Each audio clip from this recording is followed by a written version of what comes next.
Mr. Monopoly here. Monopoly is back at McDonald's. Register in the McDonald's app so you're ready to get your bag. 2 ways to peel for a chance to get your bag. Physical peels with select items and digital peels with others to get your bag. Play Monopoly at McDonald's. Ba-da-ba-ba-ba. No purchase necessary. See rules at playatmcd.com for full details and amoe.playatmcd.com to play without purchase. Ends November 23rd, but bonus play ends November 2nd. Monopoly is a registered trademark of Hasbro. Copyright McDonald's. I'm Scott Hansen, host of NFL Red Zone. Lowe's knows Sundays are for football. That's why we're here to help you get your next DIY project done, even when the clock isn't on your side. Whether that's a new Filtrete filter or Bosch and Cobalt power tools, Lowe's has everything you need to feel like the MVP of DIY. So get it done and earn your Sunday. Shop now, in-store and online. Lowe's, official partner of the NFL. The Timeline is a Blue Wire podcast. We've got breaking news out of the NBA where the Suns have fired head coach Mike Budenholzer after just one season. That is per multiple reports. Now, Phoenix went just 36-46 this season, finishing 11th in the West and missing the playoffs for the first time since 2020. Brian Gregory is the new general manager of the Phoenix Suns. It was announced in a press release that came out about an hour and a half ago. Shams Charania, Gambo, Mark Stein, there were many who reported this around the country. Brian Gregory has been named general manager, and James Jones will transition to the role of senior advisor for the Suns.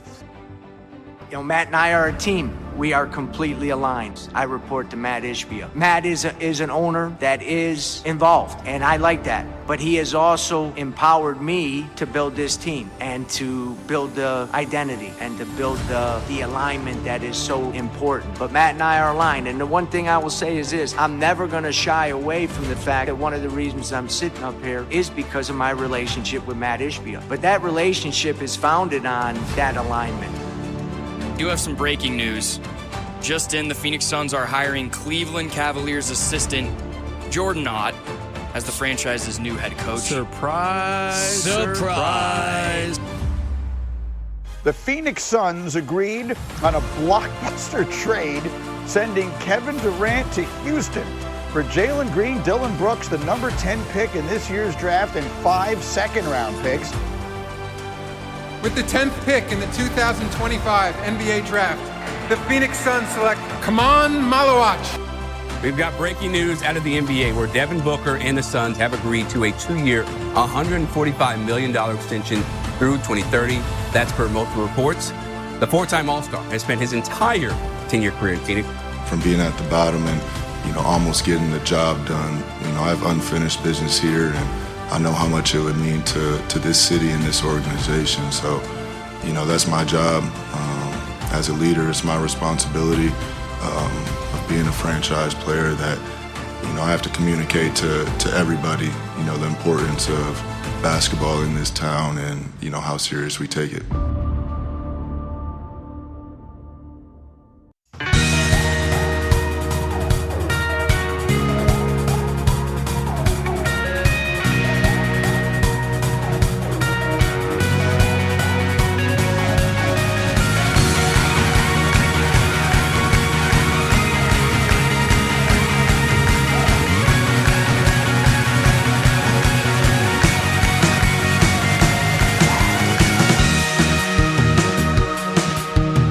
Welcome to the Timeline of Phoenix Suns podcast. It's time to talk about the NBA season. My name is Mike. As always, here with Sam. How are you doing, Sam?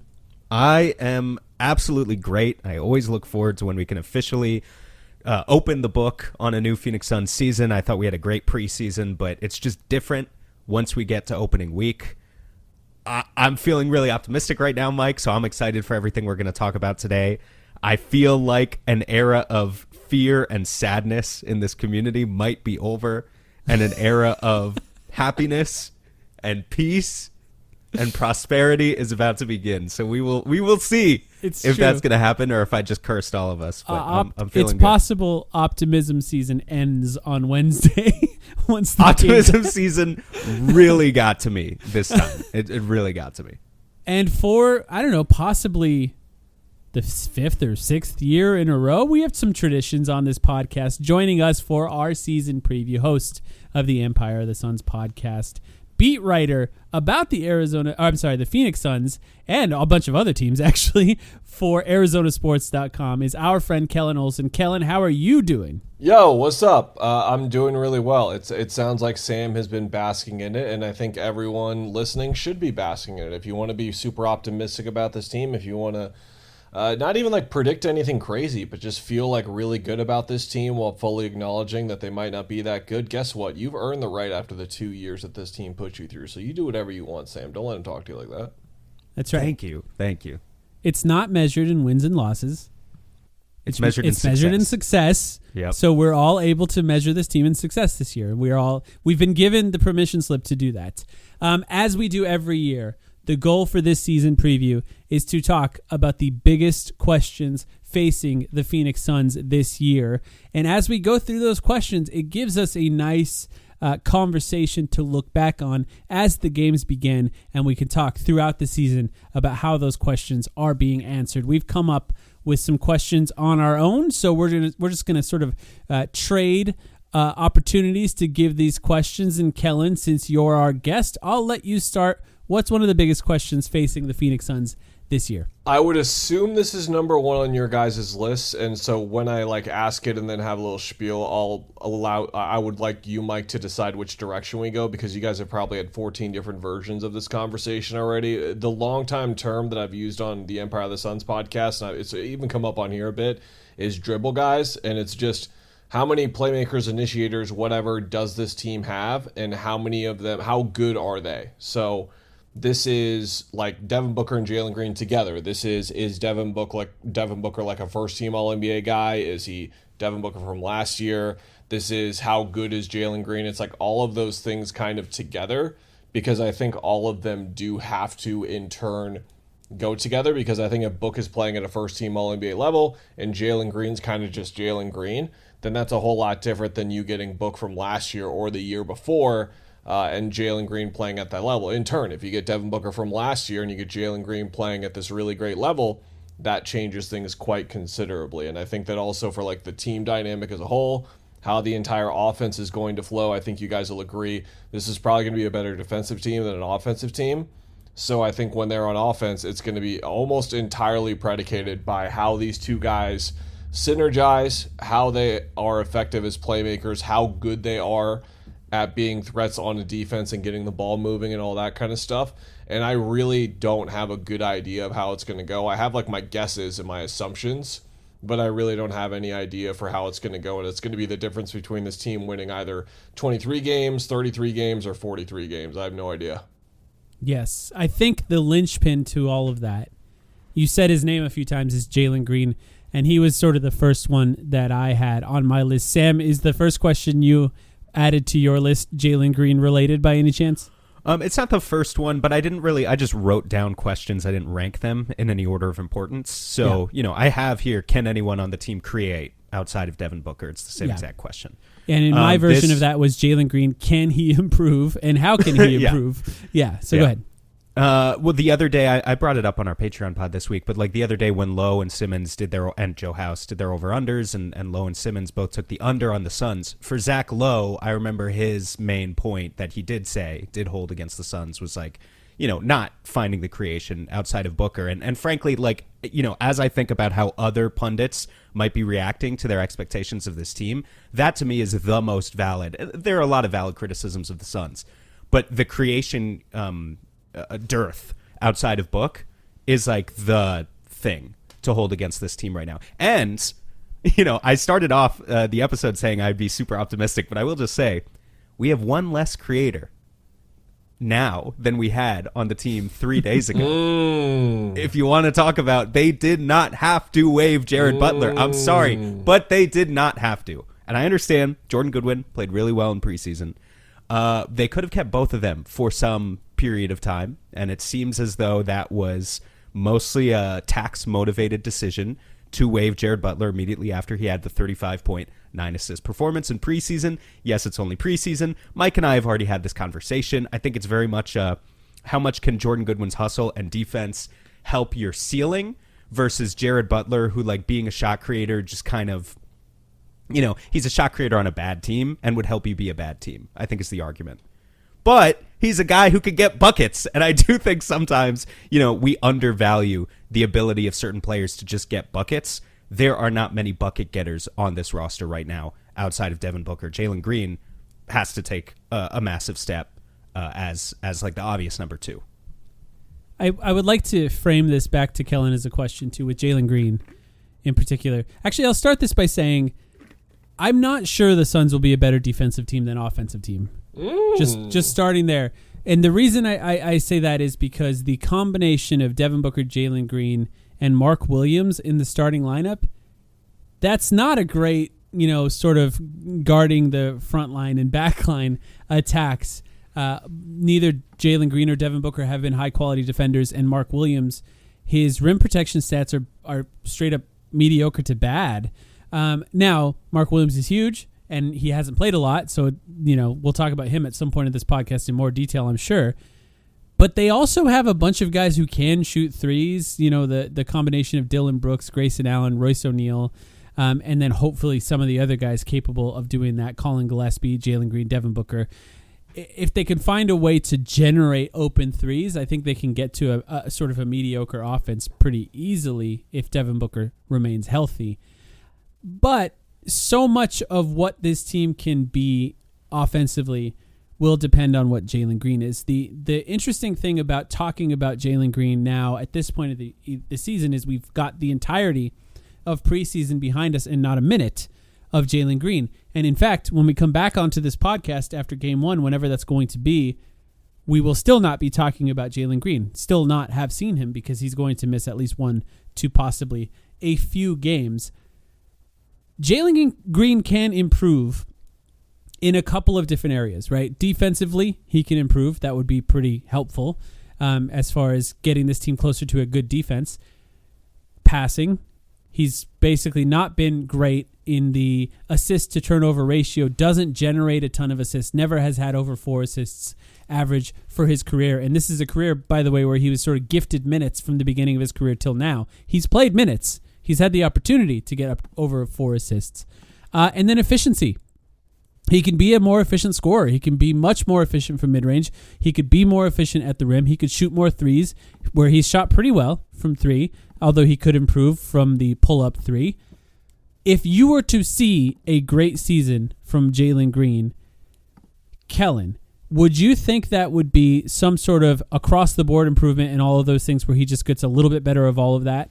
Or do you see sort of a leap somewhere in there that feels maybe more plausible to you? Maybe he just gets markedly better at passing or markedly better at efficiency.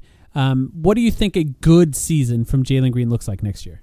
I don't think like the whole thing, the shtick at the start of the podcast with like what the season is, wins and losses. Like, I don't think that it's going to be something that like statistically jumps out. Maybe his assists would go up, but I think the amount of good possessions that he generates, right? Because I think that's something that I'm sure you guys agreed when you were like in year 2 or year 3 watching Book. You're like, oh, the possession is just like good almost every time. It was like really, really early. And it was like just because the ball was getting passed to his teammates who didn't know where to be, or just because he was like a little bit young and hadn't quite found his like spots as a scorer like super consistently when it came to dealing with double teams, all the different defensive coverages.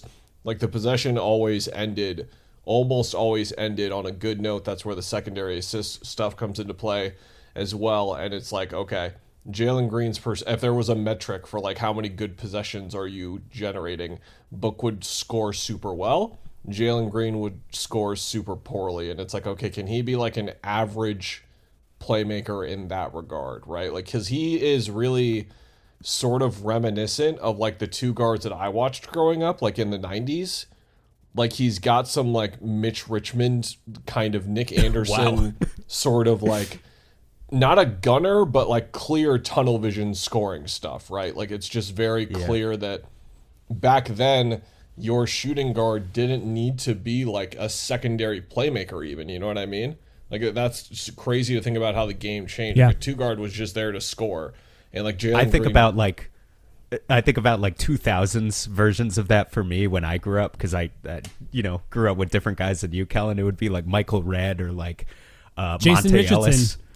Monte Ellis, Jason Richardson, like guys who played for those Warriors teams. Yeah, just gunners who took 20 shots a game and averaged 3 assists. Yeah, like I just looked up the leading scorers among quote-unquote two guards in the 90s, and Reggie Miller averaged 3.1 assists per game. Like, Reggie Miller in today's NBA averages, 6, 7, 8 assists? Like, he's probably around a book number. It's just a completely different game back then, and that's what I think of watching him.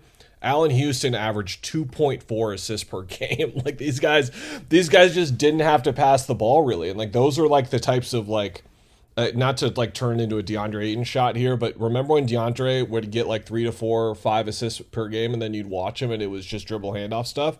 It's like those are the assists. Fake assists, yeah. Those are the assists that those guys were getting too. They weren't even getting real ones, really. So that's the type of like player that it seems like he is.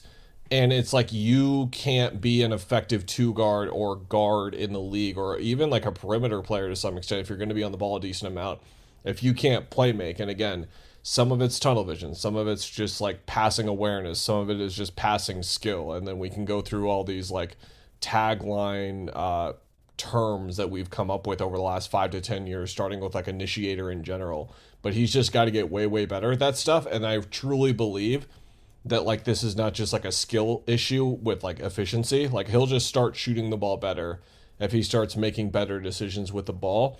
I do think that he is capable of doing that in the right ecosystem. This is what I thought when I would watch him in Houston last year. I do not think the right ecosystem is with another two guard, which is what just Book is. He's a very good point guard too. I've said that a lot on your guys' pod. I think he's a really good point guard. But now you're dealing with maximizing Book while like Book's main responsibility should be making Jalen Green as good as he possibly can. But by doing that, he's diluting himself, and that's the entire problem with this entire team that I have, and why I can't, as much as I like certain elements of it, I can't get behind them being anywhere around like mid to high 30s. Yeah. In wins, you mean? Yeah, I have him at 30 right now, which is low. You have him at 30, Kellan? Yeah, I'm sorry. Again, I probably have him at you guys 35. You guys said success. What I've been telling everyone is fun. Like, I need a fun tracker on the scoreboard. How much fun is everyone having? It's Well, true. Yeah. I think track two the high things can be fives true. again. For me, two things can be, yeah, they should do that. Two things can be true at once regarding the Green Booker pairing. Certainly it's not like the ideal for, being able to maximize Booker, playing him next to Jalen Green, but or even potentially to be able to maximize Jalen, frankly. And yet at the same time, I do think it could be a much more beneficial version of Jalen that we see than anything we saw from him on Houston, where he was frequently in these offensive systems where he did not play with any playmakers nearly as talented as Devin Booker is now. And he played in an offensive system that specifically was not interested in off-ball movement, specifically was dead last in the NBA in passes per game. And, that wasn't just because of Jalen Green himself having tunnel vision. That was like the system in Houston that they don't pass the ball and guys touch the ball for a long time. And that's going to continue to be their system this year with Kevin Durant. We'll see how it works for them. So, I think Jalen's efficiency playing next to Booker just will go up. It just will.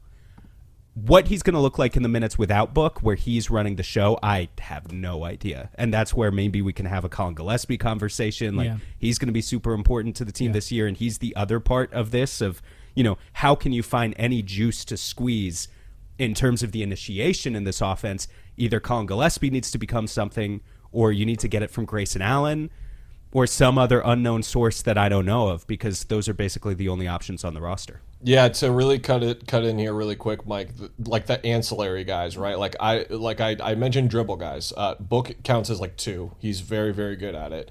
I'm pretty sure Jalen Green is one, just because of the offensive scoring that he brings. But the fact that I'm hesitating here tells you where I'm at with his standards. I'm pretty sure Colin Gillespie is one, but I need to see him in a legit rotation role for 20 games before I give him that.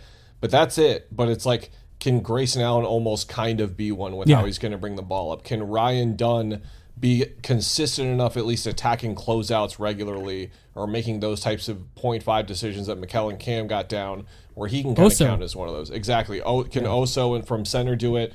Can Dylan Does Brooks that make do him it? the backup center, basically, too? You know, like, just because they need it. Because we know Book can, like, handle this load. Like, if he just gets, like, just barely enough and, like, initiating or whatever from the rest of these guys, he'll carry the load. He'll do it. But those other guys need to, like, count up as, like, halves or 3/4 of, like, the kind of player that we're talking about. And if they can, that's okay. But I just think it's asking too much out of all of those guys with, like, what you're trying to get for offense and what you need in, like, today's league right now. It's interesting, too, because we've seen that this offense, without Jalen Green in the lineup, we've seen that the offense is designed to maximize the things that Devin Booker does really well. Yeah. But what Devin Booker does really well is he's a true 3-level scorer. Anywhere from the three-point line to the basket, he can score if he has a sliver of space or if the defender's behind him. Jalen Green was, I mean, we've said it a lot in this podcast. I'm sure people hate hearing it, but it's a fact. The worst high-volume mid-range shooter in the NBA last year. So you can't really run the exact same thing with Jalen Green that you're running for Devin Booker, because the way it creates the types of shots that Devin Booker is great at shooting are not going to be the same types of shots that Jalen Green is great at shooting, which is no slight to Jalen Green. Devin Booker is sort of a generational mid-range shooter. So what that means for what they do when Devin Booker is off the floor is going to be really interesting. Are they going to run dramatically different places? Is he going to be catching the ball at different spots? Or can he improve from the mid-range? Like, we've been sort of begging for him to cut those out entirely, and that does not seem to be the plan. I'm still firmly there. I would rather he just chucks up 3 or 4 kind of early shot clock threes before he takes 3 or 4 more or 5 or 6 more 18 to 20 footers that I just don't think he has in his bag, personally. Yeah. I mean, look, it'll be year 5 for him, and he has not had a great year from mid-range. If he has, like, if he becomes sort of a mediocre mid-range shooter compared to the worst at volume in the NBA, his efficiency actually has a pretty marked increase overall. So if that's something he's worked on, maybe it's not something he worked on right in Houston. I don't know. So it's the real sort of bright side, if you will, grass is greener take for Jalen Green is new coach, new team, new situation, and being traded in the history of the NBA has been somewhat of a wake-up call to some players in the past. And for him, we'll see how he reacts to that, because it's possible a new situation, a new place, and a new coach, and obviously new teammates for him will be something that improves him, and that is the hope for him here in Phoenix. But I do think, starting with Jalen Green, when we have a podcast that's based on the biggest question marks for the Phoenix Suns, was the right place to start. Yeah, Sam. 100%. And like he's to add one more thing. Sure. You look at the, like, again, for optimism here, Houston's offense was a black hole last year. I hated watching it. It was horrendous. Now, how much of a part did he play in it? I don't know. But within that offense, he never played with a player like Book, who was, like, consistently going to, like, look for him and trust him and all that kind of stuff. Like, Fred VanVleet is getting all this moxie, like, leader point guard stuff, and all of a sudden people are selling Houston stock because Fred VanVleet's out, and I think Fred's a very good player. But to act like he's, like, this giant swing all of a sudden for Houston's title hopes, I don't really get it, because again, like, what he was doing for their offense, and like, again, he's not a defensive player at this point, so what he was doing for their offense in general is, like, so far below what, like, a guy like Devin Booker does for your offense, or even a guy like Kevin Durant does for your offense. Like, it's just going to be completely different for Green with that. So hopefully the hope is that he takes advantage of what that presents in terms of advantages, which that's the other part, is he has to know how to do that, and I don't know if he knows how to do that, which is, like, part of the issue. But yeah, go ahead, Sam. Sorry. Congratulations to Kevin Durant, by the way, on signing a 2-year extension with Houston. That came out today. Also, Houston is winning 45 games this year. You heard it here first.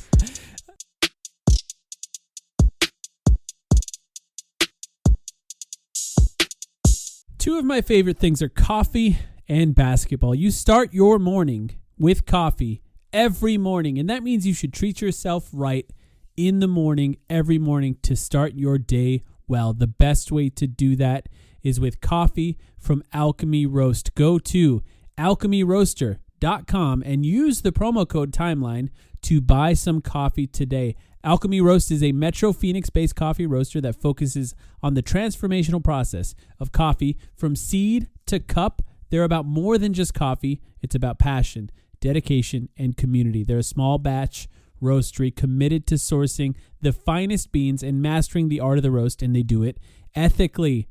I love their coffee. I start my day with it every single morning. I make espresso. You can make pour over. You can make drip coffee. You can make anything with it. Just go to alchemyroaster.com today and use the promo code Timeline. Get 10% off. Support us here at the podcast. Alchemy Roast is the best coffee. That's alchemyroaster.com.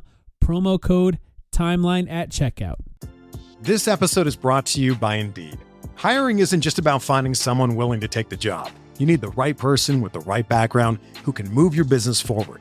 If I wanted candidates who match what I'm looking for, I'd trust Indeed Sponsored Jobs. Hiring?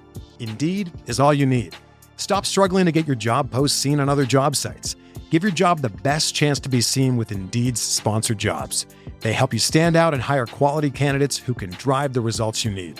Sponsored Jobs boosts your posts for quality candidates so you can reach the exact people you want faster. And it makes a big difference. According to Indeed data, sponsored jobs posted directly on Indeed are 90% more likely to report a hire than non-sponsored jobs because you reach a bigger pool of quality candidates. Join the 1.6 million companies that sponsor their jobs with Indeed. Spend more time interviewing candidates who check all of your boxes. Less stress, less time, more results now with Indeed Sponsored Jobs. And listeners of this show will get a $75 sponsored job credit to help get your job the premium status it deserves at Indeed.com/BWN. Just go to Indeed.com/BWN right now and support our show by saying that you heard about Indeed on this podcast. That's Indeed.com/BWN. Terms and conditions apply. Hiring? Do it the right way with Indeed. Listen, life's all about leveling up. Whether you're handling business on the field or kicking it in your zone, you like to celebrate with cigars that match the moment. That's why you should link up with Famous Cigars to bring you a wild deal. Right now, you can grab 8 premium cigars for just $8. You heard that right. 8 top-rated cigars at $1 a stick. Top quality brands like Oliva, Romeo y Julieta, and Davidoff. Hand-picked just for you and worth over $80. Hit up famouscigars.com/cam and lock in this exclusive deal. While you're there, check out their insane selection of premium cigars, all shipped fresh and fast from their massive 20,000 square foot humidor. That's half a football field. Famous Cigars has been in the game since 1939 and still family owned. So celebrate every win with the folks at Famous. 8 cigars for $8. famouscigars.com/cam.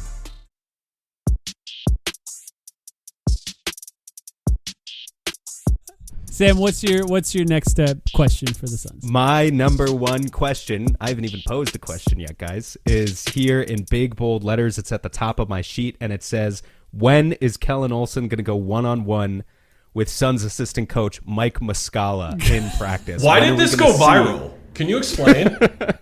It didn't go viral. The media versus coaches thing? Is that what you're talking about, Kellan? Yeah, are you talking about the media versus coaches or like you specifically? I don't look at the views thing. Like, this makes it sound like I'm a person that watches it, but it had like a lot of engagement. I was like, why are people engaging with this? And like the views thing was super high, and I didn't get why.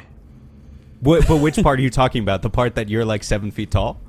Your tweet, my tweet, Caitlin's tweet, all 3 tweets. I was so confused. Yeah, no, people just, I think they, well, okay, so you know how it started with Boston, obviously, and then it went to Denver, and they have like media. For those who don't know, I guess I should explain now too, to not assume that everyone in the audience knows.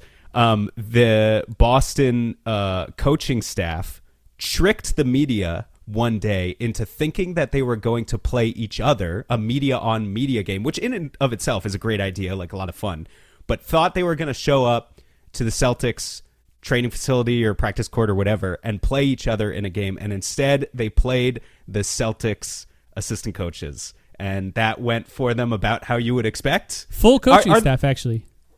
Are there any former NBA players on that staff? Kellan, do you know? On the Celtics staff? Oh, on the Celtics staff, I was going to say DeMar Carroll's was in the league 5 years ago. I don't know. Probably. I remember hearing I think it was Pressey was lighting them up specifically, and I don't know what his playing experience is, but it's well.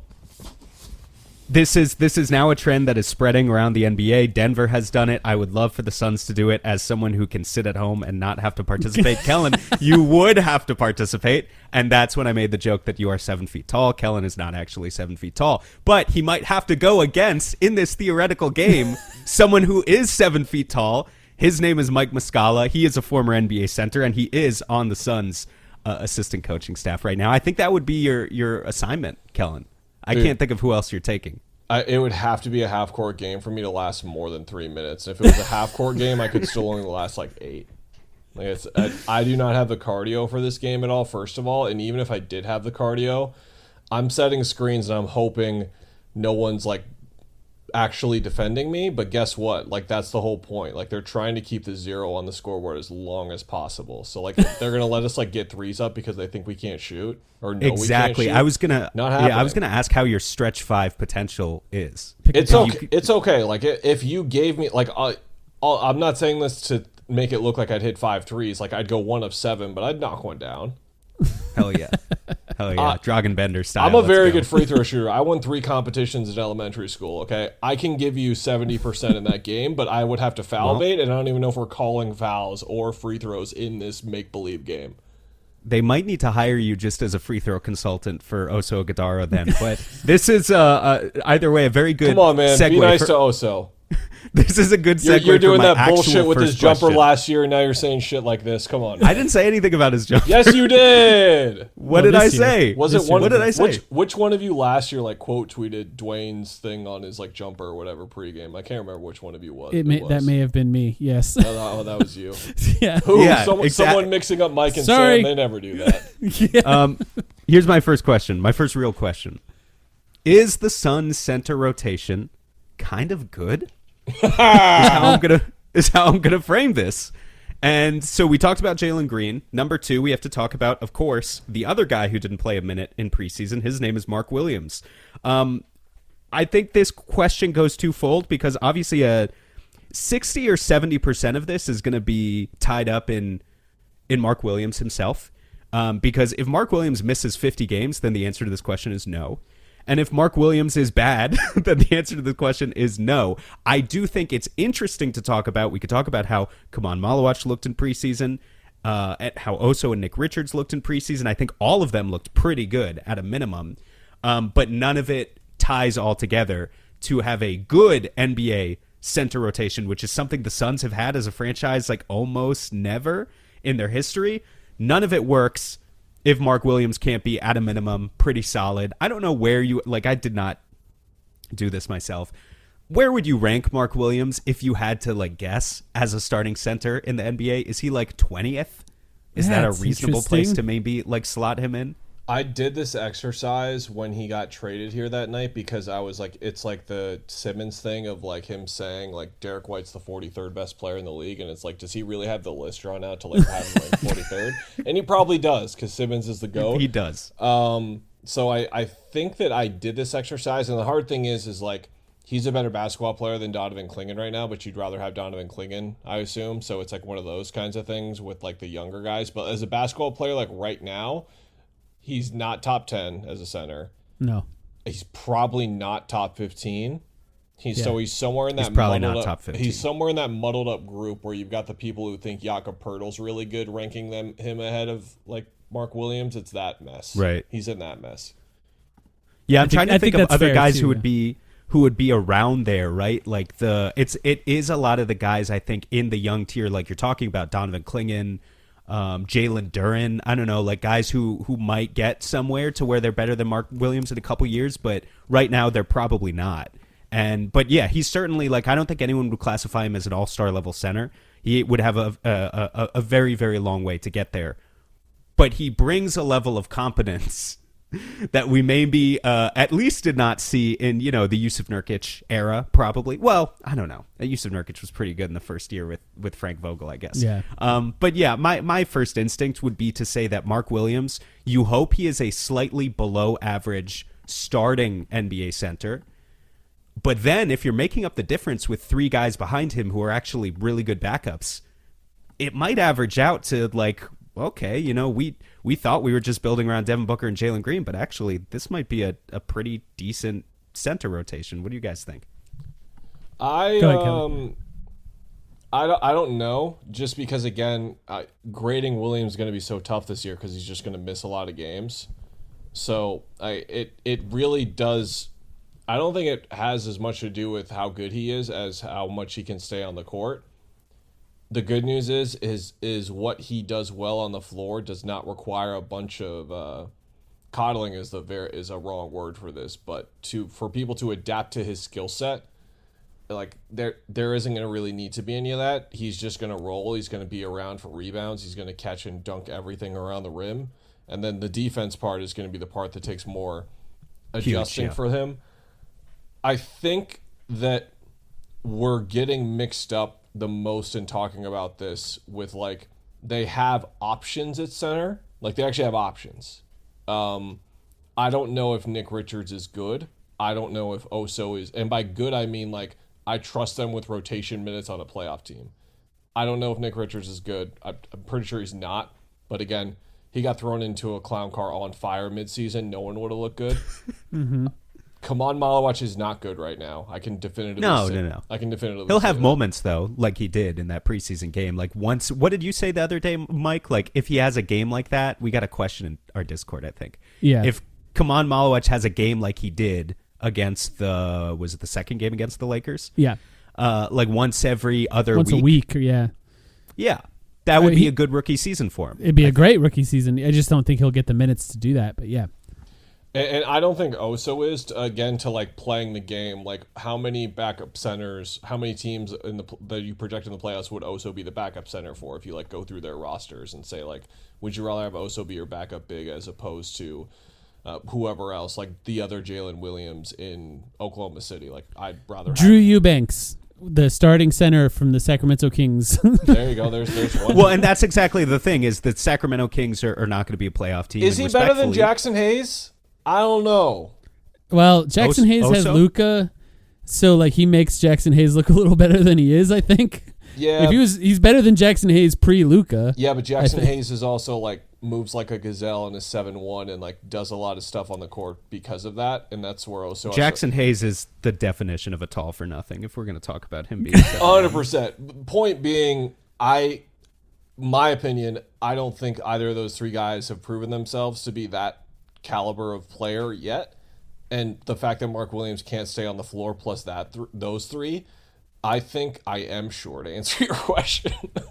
I think I am sure, but again, all it takes is Mark Williams staying on the floor and one of those just 3 guys having like a good season, and then all of a sudden, wait a minute, the Suns rotation is good. But again, I just don't believe that that's going to happen.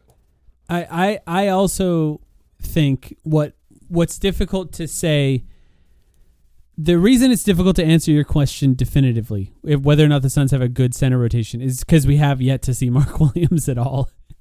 It's like, I think theoretically, on paper, what we saw, like how Nick Richards was getting set up in preseason and sort of what we saw that offense do and how it moved, theoretically, Mark Williams, offensively especially, really fits into that really well. And I think that that's something that we potentially could see in game 1 or hopefully relatively soon. I think game 1, he's lucky it's not going to be Sabonis, right? It's going to be Drew Eubanks and Saric, I think will be the 2 centers that play in that game. Now, as far as what he can do regularly, of course, the question that I had for him is exactly what Kellan alluded to, his health. That is a huge question for the Suns this coming season. They traded 2 picks for him. Now, I know those 2 picks are not going to be great picks. One of them would have been the 29th pick. It would have probably just been Rasheer Fleming, but then they would have held on to the 5 second-round picks that they used to figure out how to get Rasheer Fleming. So in some ways, it's like trading 5 second-round picks for him too. So they traded 2 picks for Mark Williams. He is a free agent after this year. They have to figure out what they're doing with Mark Williams this year. His health is the number one question for what he can be. Whether or not he's going to be good obviously remains to be seen, but they have to make a decision on him this year meaning they have to see him play. They've said they have a plan. They held him out of preseason as part of that plan. He's supposedly playing game 1. These are all things that seem to be things that they've thought out, and they're working with doctors and the training staff to make sure he's on the right path to be good long term. I don't know, though.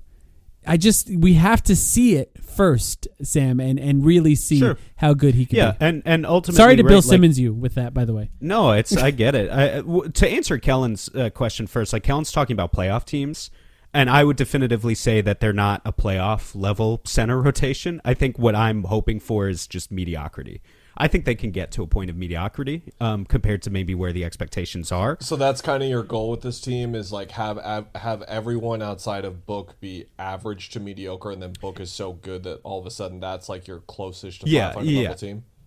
In wins, yes. Got it. 10 out of 10 on the fun scale, 5 out of 10 on the we are good at basketball scale. That's the goal for me. 10 out of 10 on the we are so back scale too. We are exactly. We would be so back. And yeah, I don't know. I mean, for me, for what Mike's saying then is this is why they didn't offer him an extension right now, right? Because they need to see it first. And it doesn't matter how many picks you traded for him. You need to see it. That could come back to bite them if he plays 75 games and has a 20-10 prime Dwight Howard season. That's probably not going to happen. Also, I believe my Googling's correct here, but the last guy to get an offer sheet was B-Ball Paul 2 years ago. So restricted free agency, you can basically just wait forever. No one's going to do anything. Yeah. Yeah, I mean, with the way especially restricted free agency is working right now, it's would have been kind of ridiculous for them to have offered Mark Williams an extension in the first place. So they could take a wait-and-see approach with him. I personally, just because you guys are talking about health is very important. I am as concerned about what Mark Williams is doing as a rim protector on the floor, or maybe not concerned, just I have as many questions about that as I do about his health. I don't know what my expectations should be of him there. If you look at the Charlotte, some of the on-off numbers for him throughout his career, they're literally all over the place. I can't make any sense of them. The Hornets were 10 points better with Mark Williams on the floor a couple years ago, and then last year they were 10 points worse with him on the floor, and they played a million different players around him over the course of the past 3 seasons, and the sample size is small anyway because he's always hurt, but just I don't know what this guy is still. A, because I don't watch a lot of Charlotte Hornets games, but B, because he's only played 100 games in his career. Yeah. So it's just tough. He's a massive question mark. If you see all the potential. If you tuned into a random Charlotte Hornets game, the likelihood is that he was not playing. So even if you did attempt to watch them, you probably wouldn't. Then again, that team is a team whose leaders are LaMelo Ball and Miles Bridges. So it's really the first kind of opportunity for him to show what he can be. I'm going to move on to my next one. How good, this is a two-parter, if you will. How good will Ryan Dunn be this season, and what is Ryan Dunn's ceiling? Ryan Dunn appears to be, at least to start the season, written in stone as the starter. One of the starting forwards for this team. It's hard to say. I think so. Well, I realized when I asked the Jalen Green question that I phrased it as Grayson filling in for him, assuming Ryan was the other starter, which I probably could have phrased it differently, but I would guess, yeah. I mean, the way that they're using Grayson as someone who can dribble, you would assume they're going to bring him off the bench when Jalen Green is starting so they can continue to have extra dribbling when one of those two guys comes off the floor. But you're right. It could just be Grayson, or it could be Royce. But it seems to be, we're anticipating, that it's going to be Ryan Dunn. And Ryan Dunn had an interesting rookie year. I think that the majority of Suns fans ended last year being pretty high on Ryan Dunn. And I think so much of it is based on potential, which is a fair thing to say. But I think when you have a rookie, if you are to be very high on them, I think that it would be fair to say that you would have expected more flashes of that potential throughout his rookie season. Now, we did see some of it sometimes. Last season, as you described it, was a clown car that was on fire. So I think it's difficult to really judge anyone from last season in some way. And we're going to see what it looks like this season. I would That's say right, Magic fans. Tyus Jones is for real. Don't worry. Right. A sneaky good pickup is how people describe that one. Ryan Dunn, though, I think that I wanted to see more from his defense last year. I wanted to see more from his defense in preseason. I wanted to see more from his offense in preseason. Preseason is just a few games. He played 3 of them. So it's really difficult to judge anything off of preseason. I really want to see more from Ryan Dunn early this season for me to remain high on him. And maybe that's unfair to him. I don't know. But I would like to see more from him relatively soon to remain high on Ryan Dunn. But I think if he can grow into a better defender this year, he is, 22 this year. If he can be a better defender, more of what we expect him to be, closer to, maybe we start looking him as, it's really hard to say he's going to be Dyson Daniels, right? There's no way we can project that onto him right now based on what we've seen.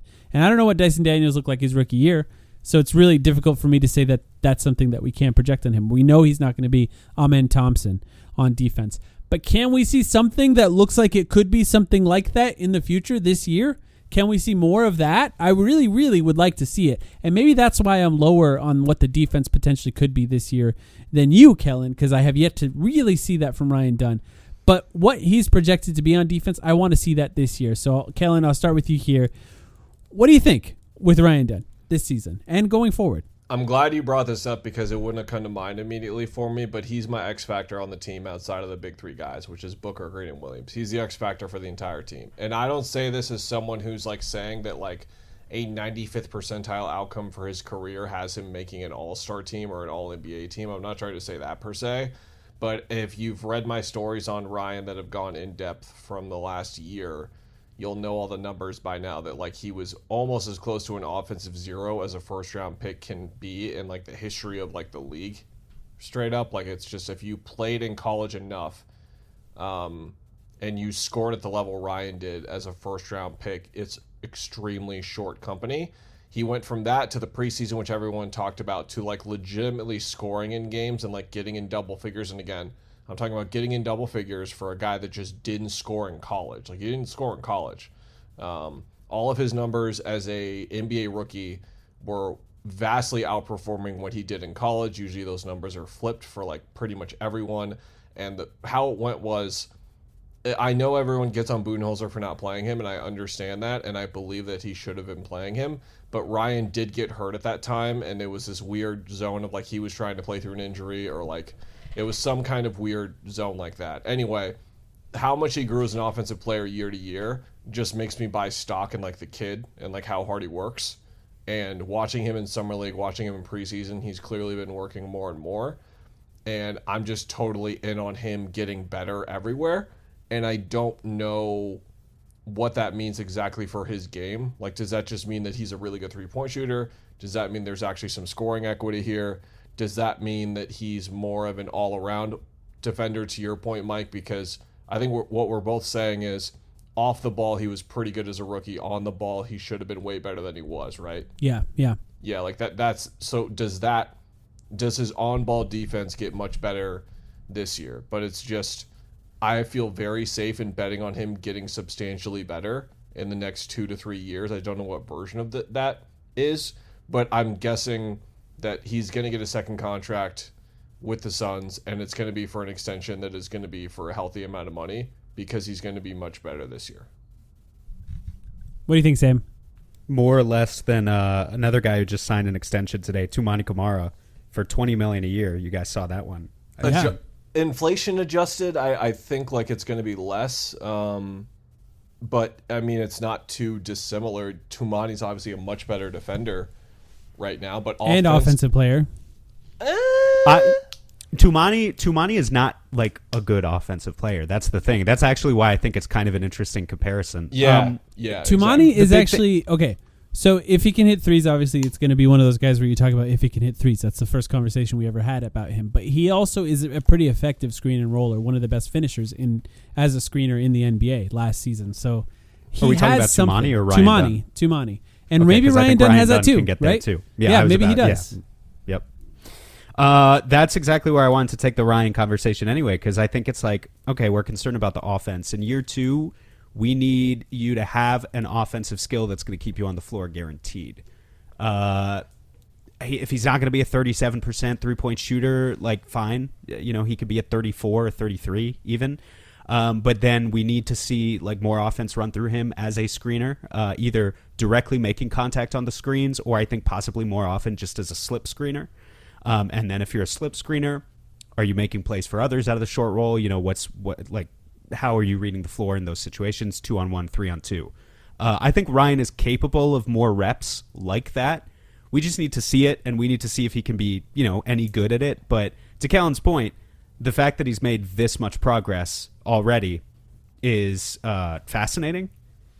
He needs the skill to keep him on the floor because, unlike last year, now he's the sophomore, and there are rookies who are potentially going to be breathing down his neck. There's a rookie on this team by the name of Rasheer Fleming, who, if Ryan's not going to be out there at the point of attack, just harassing guys and getting, 5 stocks a game, there's potential that if Rasheer Fleming can come out and he can shoot 37% from corner 3 or whatever, he could start stealing his minutes at some point. It could happen because Rasheer is so big and Ryan is not.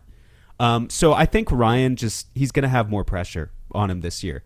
He's kind of fighting for his NBA life a little bit. Like this actually is going to connect to my next question anyway, because I was going to say, will the sophomore sink or swim?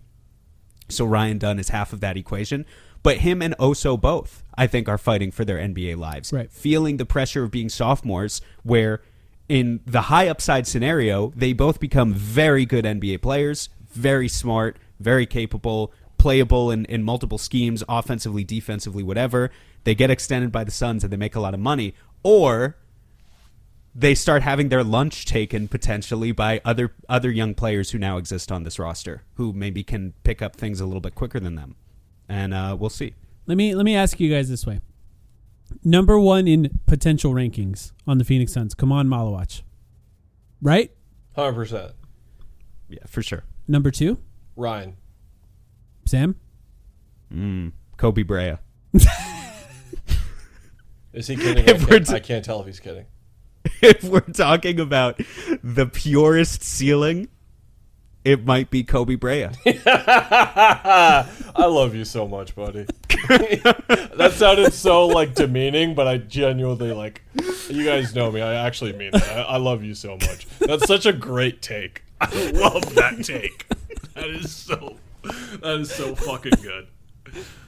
Who is in competition? Okay, I would have expected that the player that would be in direct competition with Ryan Dunn for that second spot in the potential rankings for the Suns, which, by the way, we could have, Sam, I wish I would have thought of this before. We could have gotten a whole podcast out of this topic, but would have been Rasheer Fleming. 6'9", 240 pounds, over 7 foot wingspan, massive reach and wingspan. And can move? Brother. Can really move. Brother, watching him in person, holy shit. I don't know if it's because we've been so deprived and it's that kind of recency bias, but oh my God. It's crazy. I didn't tweet it, and I don't think Dwayne was there, so you guys didn't see the video. But I asked Book about multi-positional defenders. How good is it to have Rasheer with all these guys coming into the league? And then Book followed up with but there are many like him. And I was like, yeah. Correct. Because he's huge, right? That's such a part of it is the ability to be a guy who could potentially do the dodging screens thing, which is what Ryan Dunn, I think, needs to get a little bit better at. And it's what Tyus Jones has never done in his life. If that's something that Rasheer Fleming could legitimately do at his size, there's a path to him being a really excellent role player in the NBA, especially as someone who has experienced both shooting threes in college, which remains to be seen if that's something that can translate to the NBA. But he shoots well from the free throw line, and so there's potential there, and can screen and roll. He has some familiarity as a guy who played center at times in college. So, I think that you're right, Kellan and Sam. I appreciate your take, but I'm not going to. Maybe you'll be right. I don't know. I think it's probably Malawach, Ryan Dunn, and then Rasheer Fleming, and then that's just not even putting Kobe Brea in there. I haven't even thought about where he would be. But I wonder. We're talking about ceiling. Can I just say we're not talking about average outcome. Yeah. We're talking about ceiling.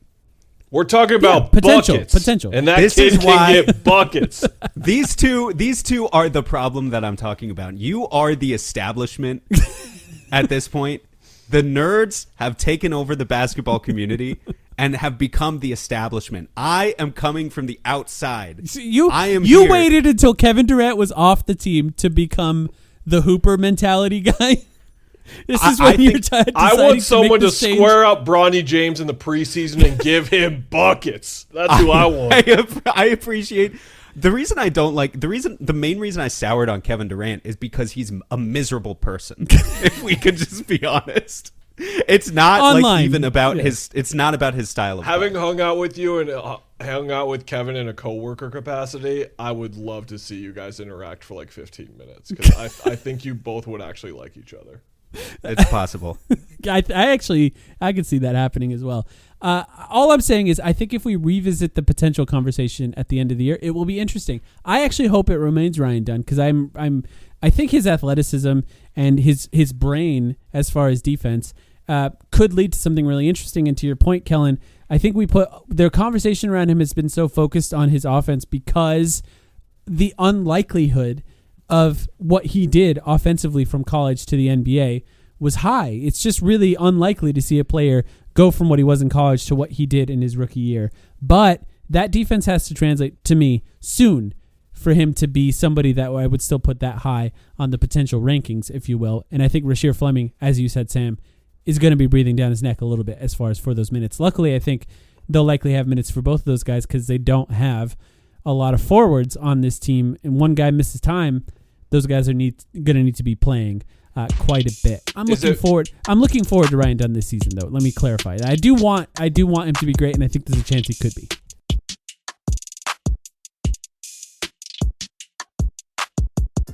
This episode is brought to you by Indeed. Hiring isn't just about finding someone willing to take the job. You need the right person with the right background who can move your business forward. If I wanted candidates who match what I'm looking for, I'd trust Indeed Sponsored Jobs. Hiring? Indeed is all you need.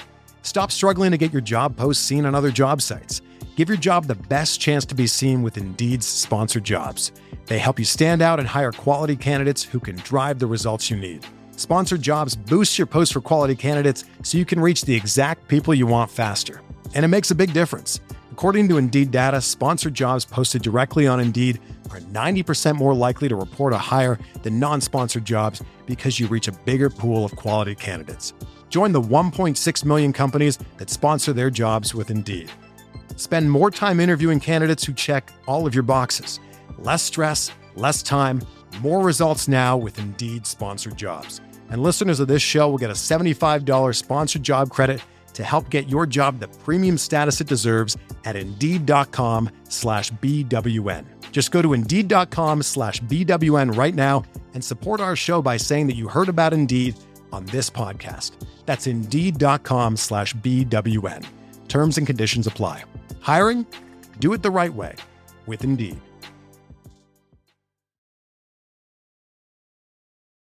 Few things in your home are as important as the mattress on which you sleep. Avocado Green Mattress is next level. Avocado Green mattresses are certified organic mattresses that deliver luxurious comfort, ergonomic back support, and naturally cool sleep. 3 comfort options: firm, medium, or plush. What does comfort mean to you? For me, comfort is sleeping cool. No tossing, no turning, just deep, refreshing rest. Avocado mattresses are built for your comfort. They're handcrafted from the finest natural organic ingredients for superior durability and are designed to last. Unlike mattresses with low-quality memory foam, those mattresses break down in a matter of years. And for those of you with back problems, Avocado mattresses feature thousands of steel coils individually encased in fabric pockets that flex independently to reduce motion transfer and support your body where it needs it most. You'll feel just as good getting into bed as you do getting out of bed. Also, Avocado offers up to 1-year sleep trials and generous warranties for your peace of mind. Head to avocadogreenmattress.com today and check out Avocado's mattress and bedding sale. Avocado, dream of better.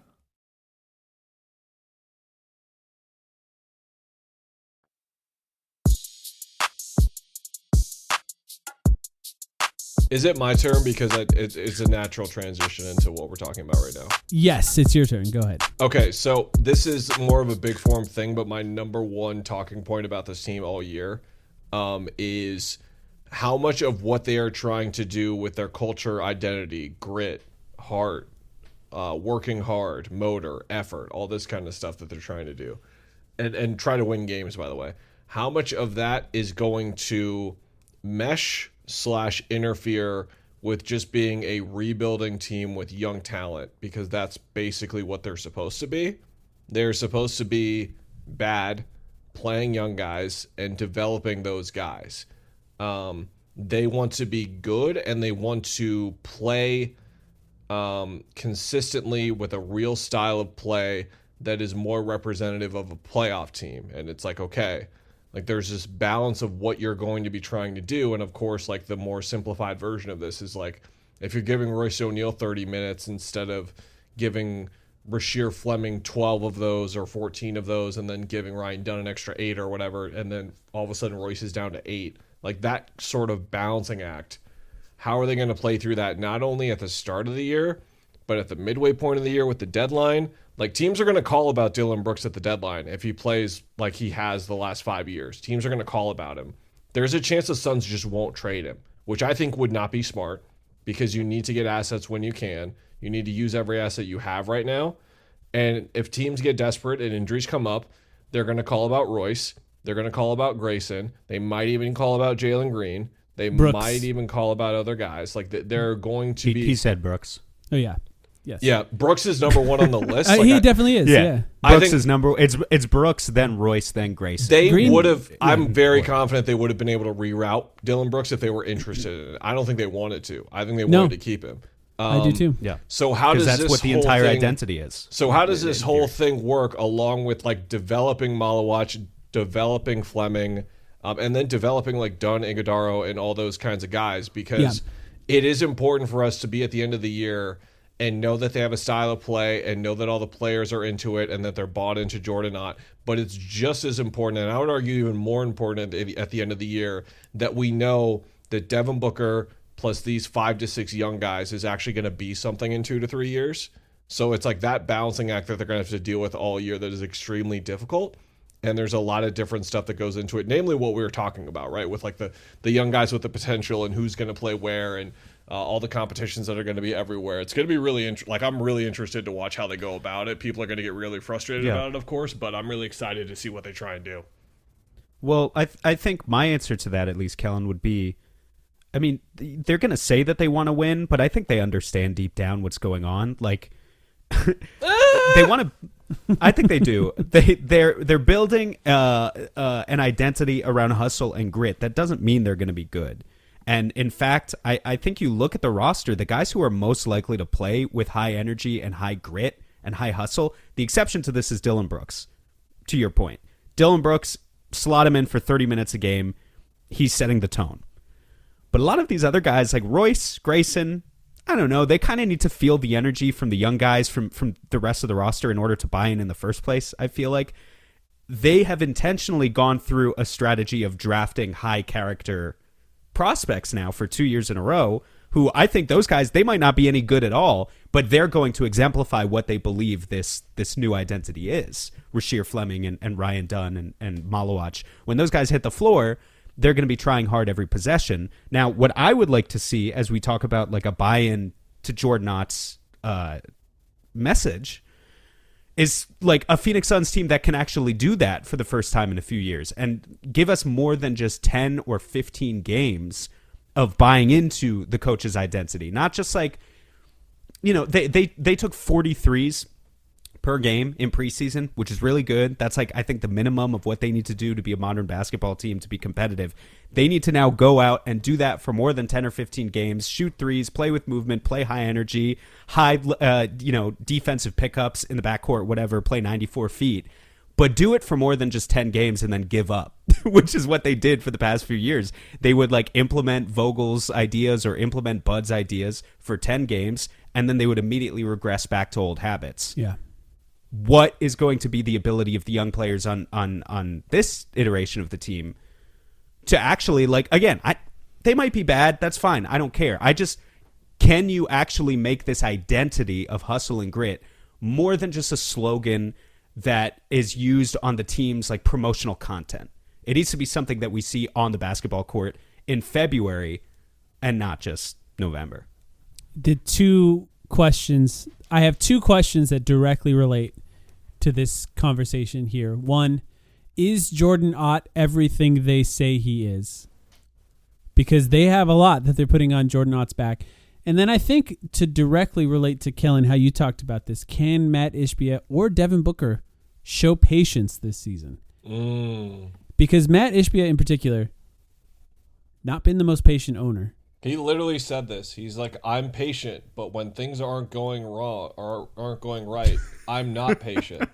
I'm patient, but I'm not. Things are not going to go right this year. They're just not going to. So can he just chill, be a good vibe, not do anything irrational? Yeah, give guys time. Yeah.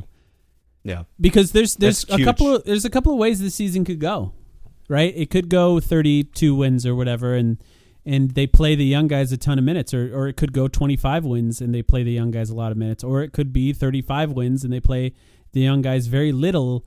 And I'm not sure that how happy he would be with any of that. But another way it could go is they trade Malawach at the trade deadline. I'm not saying they will, or I'm not saying they should.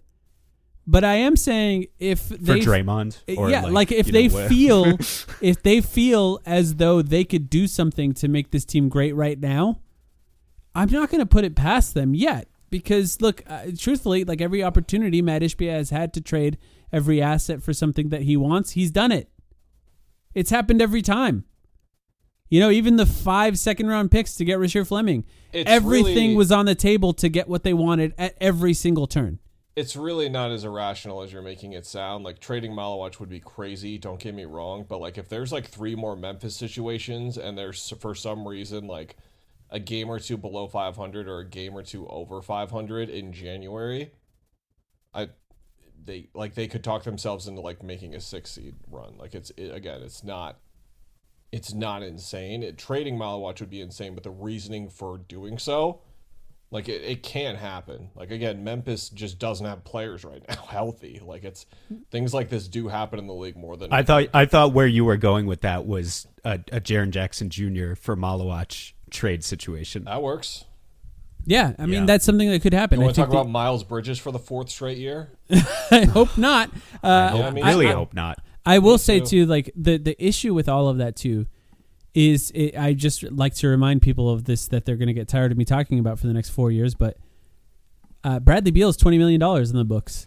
Like, anytime you're talking about trading for a guy who's making a max salary, combined with Devin Booker, who's going to be making a ton of money over the next few years, it makes it really hard to build a team around that. Now, it's easier than having 3 guys with max salaries, essentially, which is what they had in the past, but it's not easy.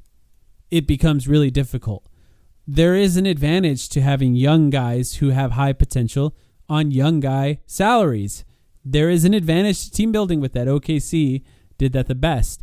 So, I wonder if they would do that, and I wonder if they have the capability of showing patience. But on the other side of that, the Jordan Ott part of this conversation, they've really sold Jordan Ott as someone who can see the future. That's kind of how they describe him. Right? They're talking about, he doesn't just talk about what the NBA is doing now. He talks about what it's doing 2 years from now. And how do they get there first? And, like, truthfully, that's kind of the history of the Phoenix Suns. They've had guys that have done that in the past. Mike D'Antoni was that guy for the Suns in the past. There have been eras for the Suns where they have done that. I don't know, maybe Monty Williams trying to play 2 bigs was just a few years too early, right? You see it with the Houston Rockets this year. But if Jordan Ott really is that, if he's someone who can really predict what's happening in the NBA going forward, I don't know. They would be better than we expect them to be, potentially. You're talking about him. It's just funny. You're talking about Jordan Ott like he's Doctor Strange. It's, that's how they've sold him to us. That's how they've sold it. It is not just, and I'm when I say they, by the way, I'm also talking about the players. It's how the players talk about him. I'm not just talking about what Brian Gregory or Matt Ishbia say about him.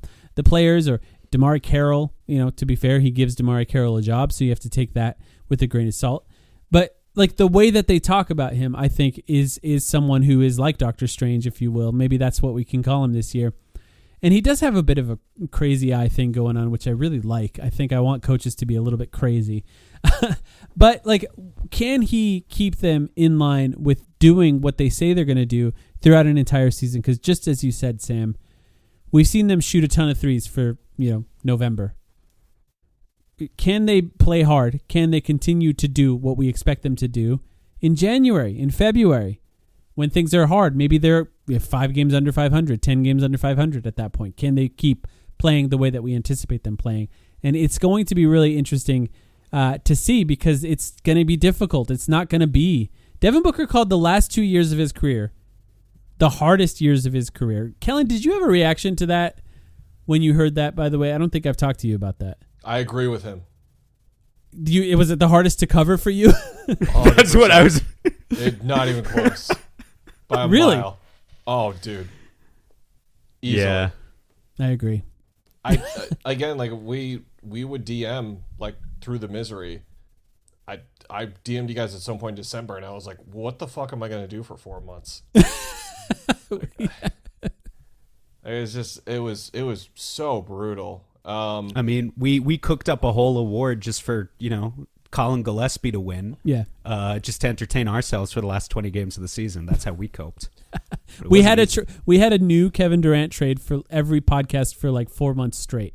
We did do that. We did do that. Yeah, it was brutal, and I will say, like, being around it really is made a difference. Like, I think it's just the fact that it's one, it's over, two, and that they've moved on, and it's not a Kevin or a Brad thing. I'm not subtweeting anything with that, but like just talking to like security people or ushers, everyone just seems like relieved. Yeah, the hot dogs taste better. They do. Same price, baby. Sam, you got another one? This is kind of related to what we were talking about, but I'll toss out my last one, which is just like, we were talking about, can Devin Booker be patient? I'm curious, can Devin Booker have fun on this iteration of the Suns? Like, is he going to, and I guess the way, to an extent, there's a small part of that's like, does Devin Booker like being called Unk in the locker room? That's like a small part of what I'm talking about.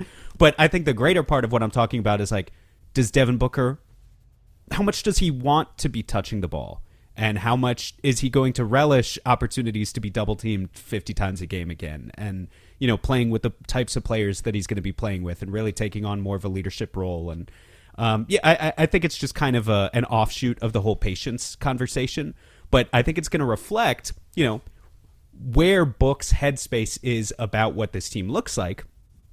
Also plays into his tendencies of, is this going to look like another kind of Devin Booker that we've always seen? He's averaging 25 points per game. He's deferring to teammates. He's making the right play. He's doing all of the selfless stuff.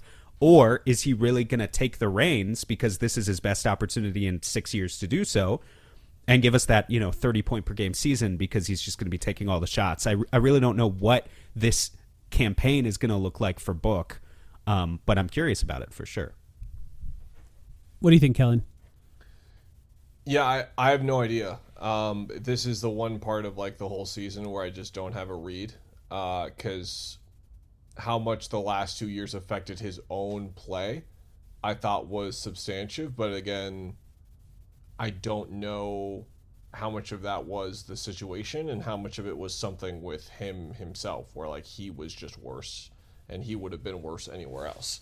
I don't think that's the case. I'm still going to believe in the guy. I always have, and I think I always will. But I will say that if this year he looks more like he did the last 2 years, then some of that belief will start to, like, I think, that goodwill, if you will kind of start to fade a bit. I think that he is going to, if not lead the league, be a top 5 guy in net rating difference, to you guys' previous points on off numbers. Good call. He's going to be at least top 5 in the league, and he might lead it. Now, like Wemby and other guys are going to have some insane numbers. Jokic always does crazy in that one. Giannis's are going to be unworldly this year. Yeah, but you know what? The Jokic one probably won't be as crazy this year now that they have Valanciunas in Denver, right? Like, they have the placeholder for 12 minutes a game behind Jokic that they've been looking for forever. So I feel like that on-off won't be as crazy. Hot take: their backup center at the end of the year is not going to be Jonas. It's going to be Deron Holmes. But I stand by this take as well. I agree with your take because I forgot he was there. Better. The injury in the preseason last year. I want to say ACL. Yeah. I've been keeping up, by the way, if he's been playing in the preseason, like what the coaches have been saying about him, if he's going to like be a threat for minutes at all or whatever. But I just remember loving him in the draft process, thinking he was going to be pretty good. And Denver's a great ecosystem over there most of the time. But yeah, I don't really have a great feel for the type of year that he is going to have, but I just think that he's going to be their best player by such an incredible margin. I think Kevin and I were sitting next to each other at the office because I was like doing the old like, can I write this thing? Is this a claim that I feel comfortable with? And I was going to say the Suns have the biggest gap between their best player and their second best player out of any other team in the league. Ooh. I think the only other team is Detroit that has an argument. Outside of that, I think that it's pretty clear. Detroit's got Who's Cade. Detroit's second best player? Exactly. So it's Cade and Asar Thompson? Yeah, it's probably Cade Tobias.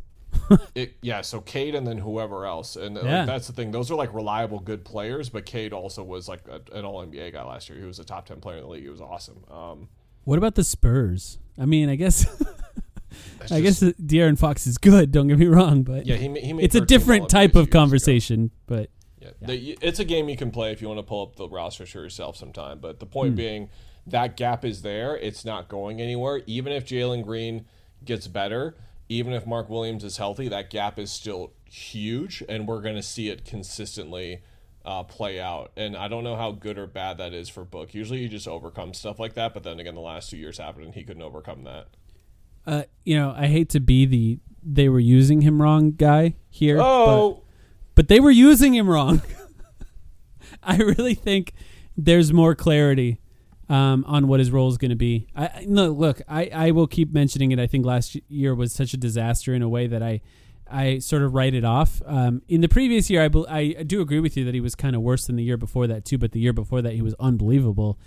And, getting up to the level that he was at in the year KD was traded to the Suns would be the ideal version of him, but I do think the opportunity will be even higher than that. Chris Paul was on that team, so he's going to have the ball even more. So the numbers could stand out, but maybe they won't, because at times we think the numbers are going to stand out, and then he does his sort of 27 and 6.5 again. So maybe it will be that, but like how impactful that is has varied throughout seasons.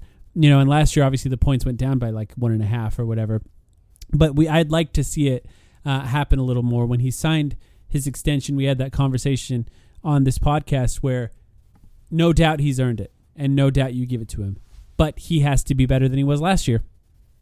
And I hope he is. And I do think he will be. I have some confidence and faith in that. One more. I'll do one more here. I got one more too. Yeah.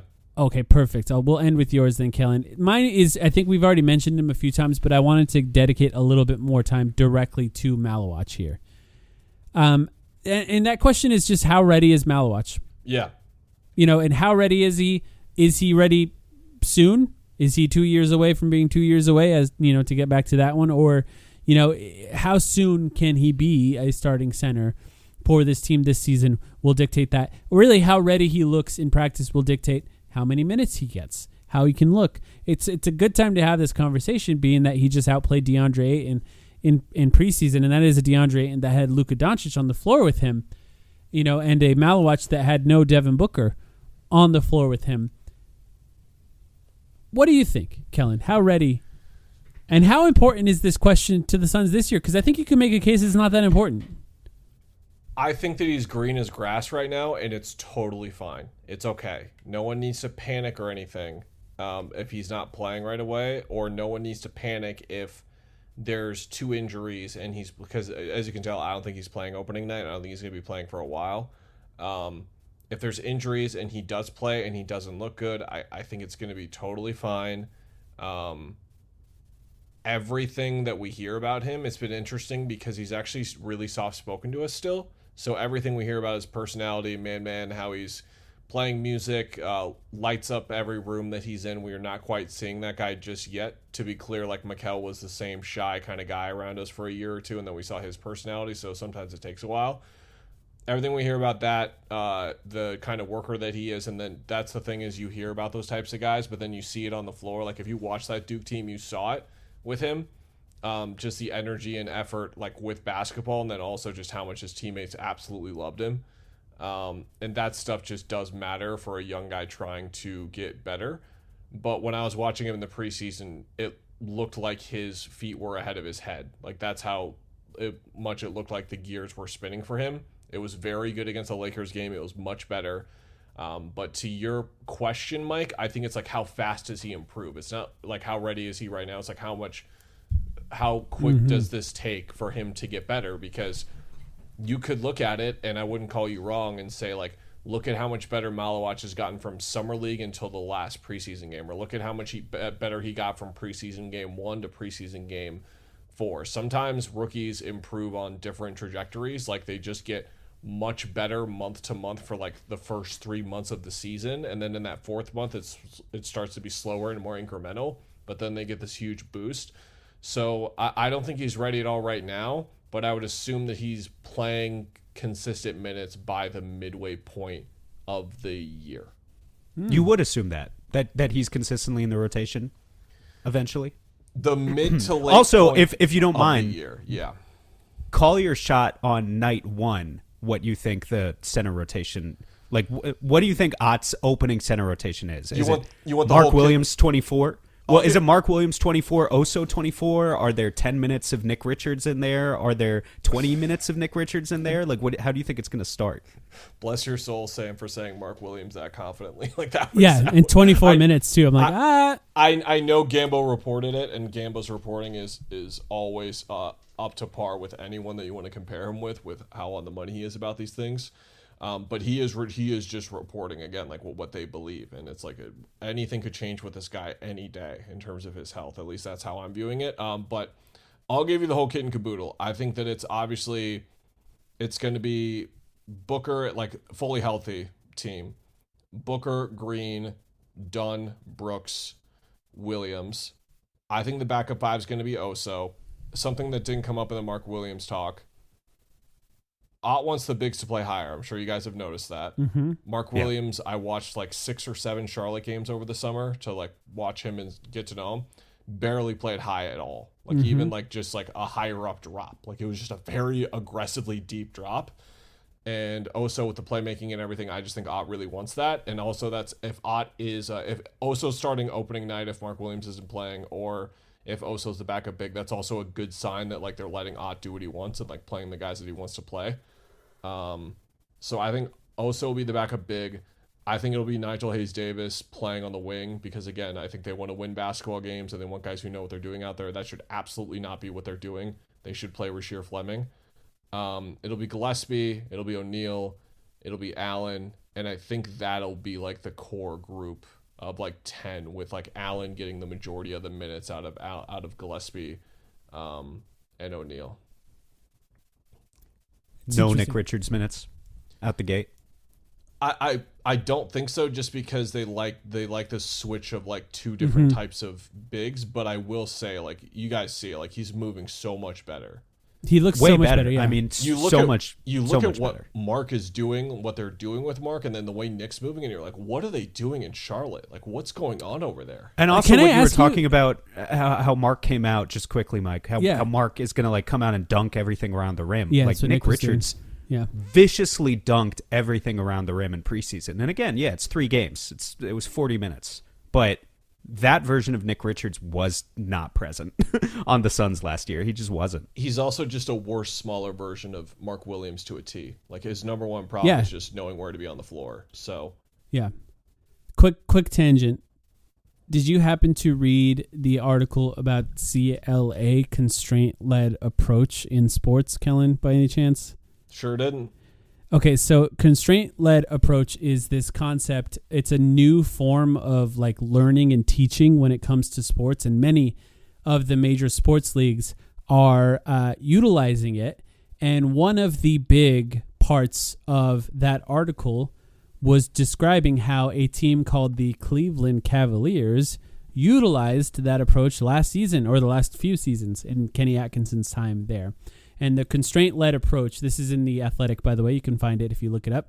The constraint-led approach, CLA is what they describe it as, is essentially a new form of learning where you constrain and then just make players do something over and over and over and over and over again in what is considered more of a live game type scenario with stressors added on, constraints added on. So as an example, if you're trying to attack a double team, they're going to send a double team at you 100 times in practice and maybe like turn off the lights halfway through. Do something that makes it more stressful. Instead is Jordan Ott the David Fincher of basketball coaches? Is that what we're yes, what we're learning? Yes, here? kind of. That is actually, for those who understand that reference, we off the mic we were talking about Mark Ruffalo. If you ever want to find a version of that, look up Mark Ruffalo talking about David Fincher and having to do the same take 150 times. But yes, that's kind of what it is. Like, it is kind of just that. And, I read that and I thought it was really interesting. They didn't mention Jordan Ott specifically. They did mention that there are like 6 or 7 teams in the NBA that are utilizing that approach right now. And I just assume that Jordan Ott is one of them. Particularly, I think if you hone in on when guys who are, part of the front office or Matt Ishbia talk about him, they really focus on player development. They talk about player development and how important player development is. And this is sort of a form of player development. It's not the most interesting thing to talk about on a podcast, I'll say, but for those of you who are interested in it, look it up. It's in The Athletic. It's a really fascinating article about what the Suns are probably doing to help get these guys ready. But, I think about that when I was watching Nick Richards in particular. I also think, Kellan, maybe being in the dunker spot, which is not what the Suns did much last year, is better suits Nick Richards' skills. And maybe that's just something that I didn't think about last year because he looked pretty good there in preseason. But it's something, Kellan, I recommend looking at it. And if you like, ask him about it. Maybe it's not something they'll talk about on the record, but that could be something that would be interesting to hear them talk about. But I'm not sure what the center rotation will be in game 1, but they started Oso Ighodaro in the games that Mark Williams was not playing. And that said a lot to me. That means they have some faith in Oso Ighodaro. He's probably going to be the backup center. If Mark Williams does not play, I'm curious if they'll start Oso Ighodaro in regular NBA games as a second-round pick who can't make free throws or shoot. But his defense has looked good. His defense looked good last year, and it looked good in preseason. He's undersized, but somehow they managed to play pretty well defensively when he's on the court. So I expect him to be the backup center if Mark Williams plays. He's just going to figure out offense because I don't know. It's not like learn how to take corner threes. It's like, can he finish around the rim when someone's there? Because his number around the rim is very, very good. But I guarantee if you go into all of his makes around the rim, how many of those are contested makes where a defender's like around? It's just him dunking because every other time he's taking a floater and the floater goes in a decent amount, he's starting to drive more to get contact, but that's where the free throw joke that Sam made an hour ago comes into play. Yeah, we'll see. You have one more, Kellan.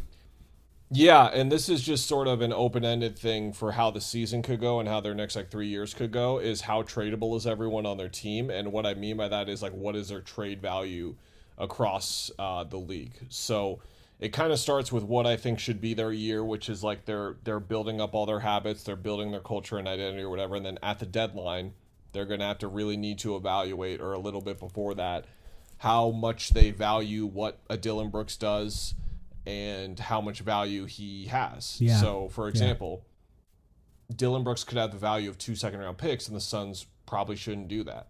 But if teams are offering an unprotected first when they're on the fringe of the lottery of the play-in line to the playoff line, or they're in the playoffs, but it would be a pick in the low 20s, high teens maybe, that's a pretty solid asset for the Suns to have compared with what they have. They do not have a first-round pick next year, for example.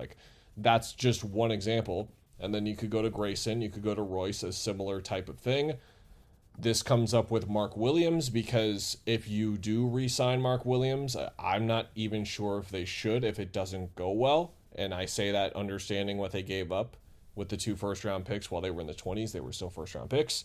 But ideally how this works is, Kamon Malawach is awesome. In 2 to 3 years, you trade Mark Williams. Can you trade him? Does he have value? I don't know.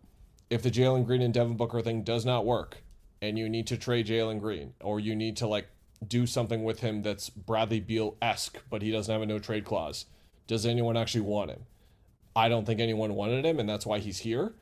But we'll see. Or the inverse is he plays pretty well. You get a really good offer from someone who's like in love with him and sees that he's like different outside of Houston, and it's not really been a good fit in the first place, but he's playing well individually, and you can kind of make that thing work. And then, of course, the biggest one here is Devin Booker. I'm sure that a lot of Suns fans listening have heard national people talk about it, and very much with the tone of like, not saying they wouldn't give him $75 million, but like the whole like $75 million is a lot of money for the end of his contract. And all of a I don't sudden, know. Yeah, that tone. Yeah. that tone and like that tone from a lot of very smart sourced NBA reporters nationally. How much of that is a league thinking? Because does this go from like you get the absolute motherlode haul of all hauls if he wants out, or you decide you want to trade him in a year or two when things aren't going well? Or is it going to be less of a haul because of this extension, because of how he plays in the next year?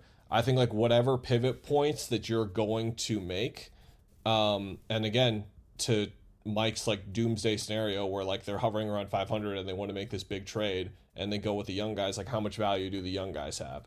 Whatever like pivot point there's going to be, because they're not really going to be able to add young talent that much at all for the next 3 years, they're going to have to do it through trades and getting picks or trades for young players, and all that's going to be contingent on the guys on the roster right now and the value that they have not only now but 6 months and a year from now.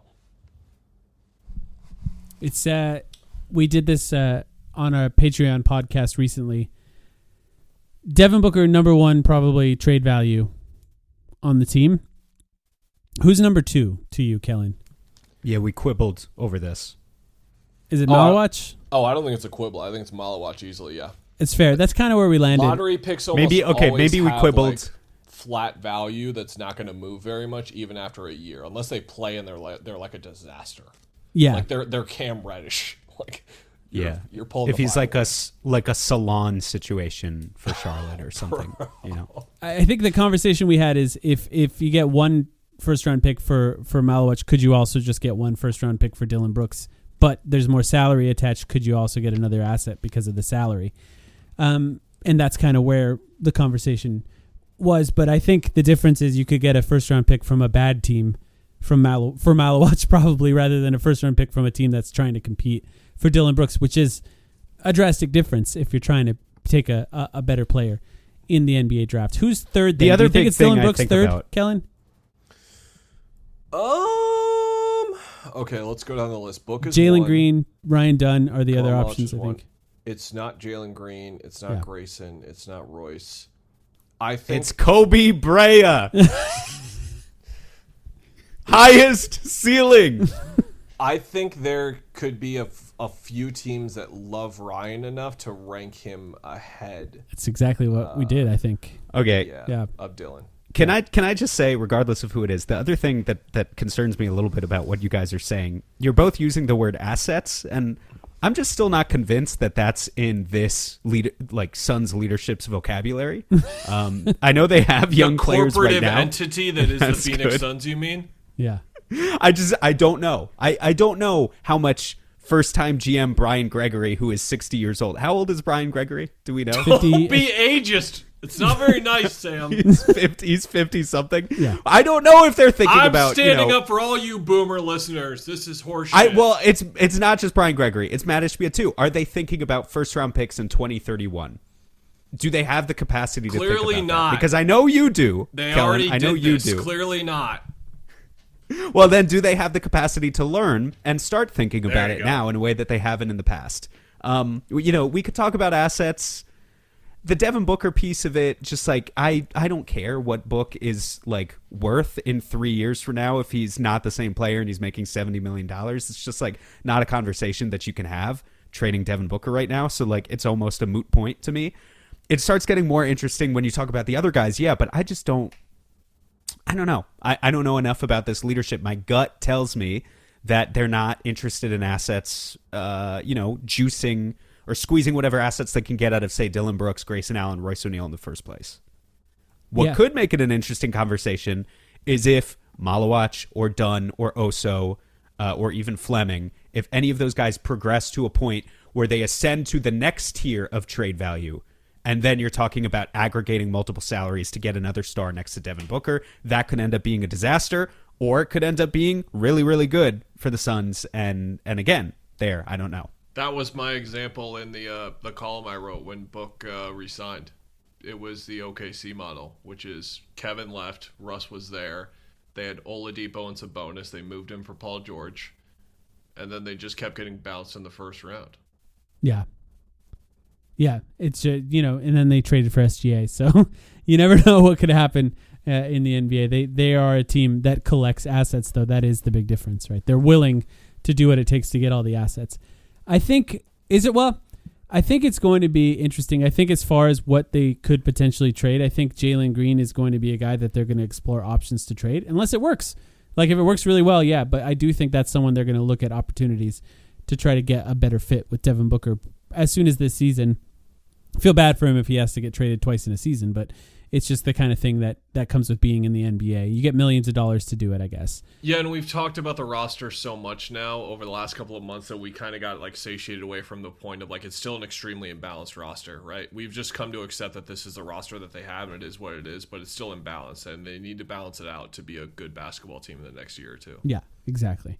Especially with more dribble guys, to bring it back to how we started this podcast to begin with. But is there any topics? Well, first of all, we could come up with a bunch more questions, but is there any important topics that either of you feel that we have not covered yet on this podcast that we could touch on before we go here?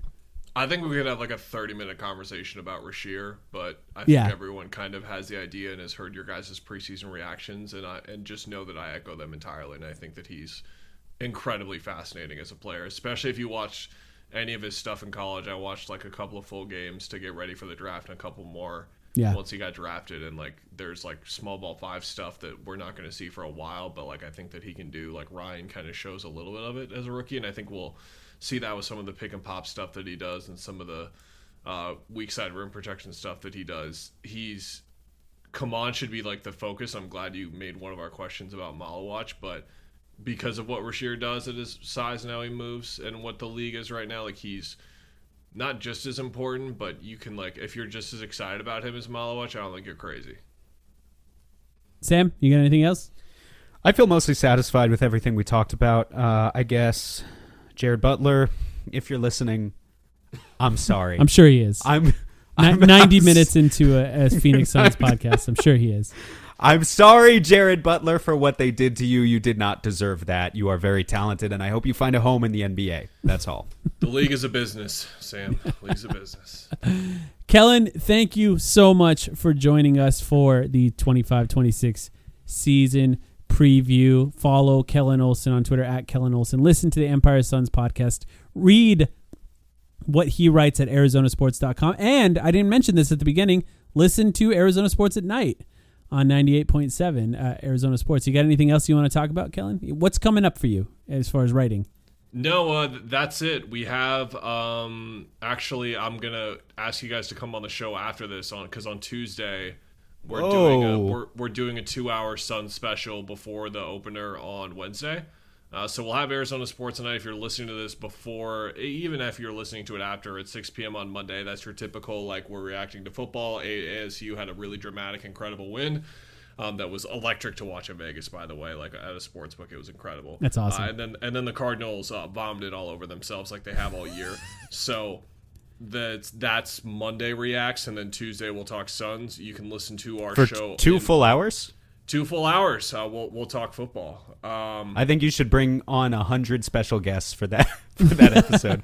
Give us each. You could certainly find 100 people in the Suns community who work adjacent to the Suns media sphere, and give us each 1 minute to sound off for a truly listenable experience. There's some balancing effort and redistribution there that's certainly possible. But what we always say is a lot of our shows, our 3 main shows, are very reactionary in the moment, and Mitch and I try and have conversations that are more, as you guys can tell when we have you on, more podcasty style. So if you can go back and listen a couple of days later, it's not reacting to yesterday's news and yesterday's headlines, or today's news and today's headlines, and kind of creating our own discussion. So please check out the show, because especially when Sun season rolls around, just based on the dynamic of our schedule, that's when we're mostly on the air. So we're hoping to have a fun and entertaining basketball team to talk about all year, and we got football there, and baseball is not coming up anytime soon because it just ended, but we get into that too.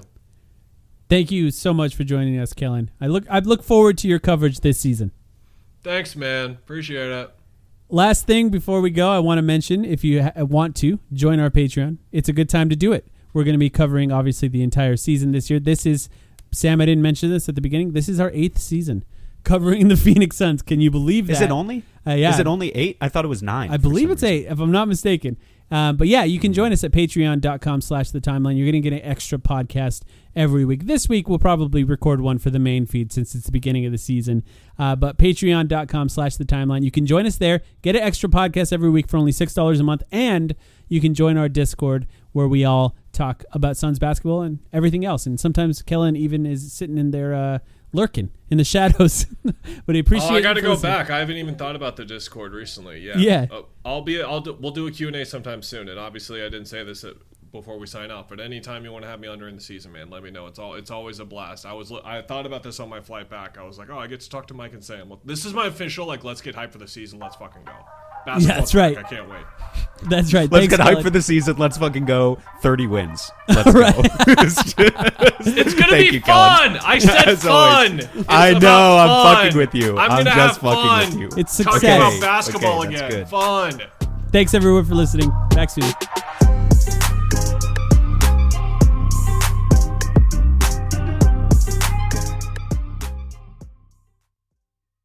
Tailgates, game nights, big matchups, whatever the plan, Z-Biotic's pre-alcohol probiotic drink fits into your pregame routine. It's a probiotic drink designed to break down a toxic byproduct of alcohol responsible for rough days after drinking. Pre-alcohol supports your body's natural response so you can stay sharp for what's next, even after a night out. Just drink a pre-alcohol before drinking and wake up feeling great the next day, all season long. Head to zbiotics.com/pod15 and get 15% off your first order. Backed by a 100% money-back guarantee. This statement has not been evaluated by the FDA. This product is not intended to diagnose, treat, cure, or prevent any disease.